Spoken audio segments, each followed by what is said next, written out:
आज हम बात करने वाले हैं एक ऐसे यहूदी रब्बी के बारे में जिसे अपनी मृत्यु से पहले यीशु मसीहा का दर्शन मिला। और सभी जानते हैं कि अधिकतर रब्बी यीशु को मसीहा नहीं मानते हैं। 30 अप्रैल 2007 को इजराइल टुडे में एक आर्टिकल छपता है जिससे पूरी यहूदी जाति में हलचल मच जाती है। उस आर्टिकल में यह बताया गया था कि मसीहा कौन होगा और उसका नाम क्या होगा। इजराइल में एक रब्बी रहते थे जिनका नाम यित्ज़हाक कद्दूरी था।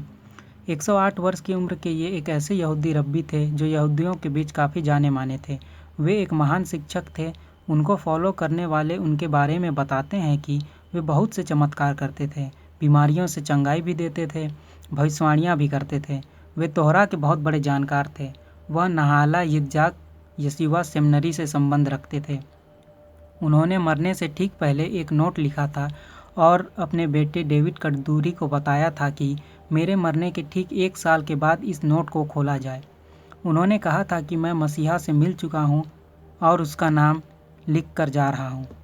और उन्होंने यह भी बताया था कि मसीहा तत्कालीन प्रधानमंत्री एरियल शरोन की मृत्यु के बाद बहुत जल्दी आने वाले हैं।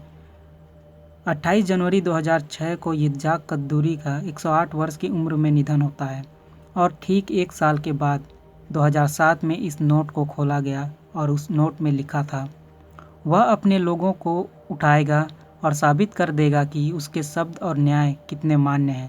जो आने वाले हैं वह है यहोशुआ येशुआ दी मसाया।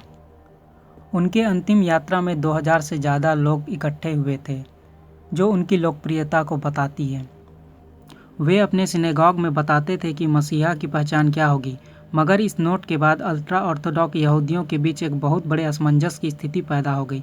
उनका मानना है कि उन्होंने उनके लिए मसीहा को पहचानने के लिए सही शब्द नहीं दिया, जिससे वे मसीहा को पहचान नहीं सकते।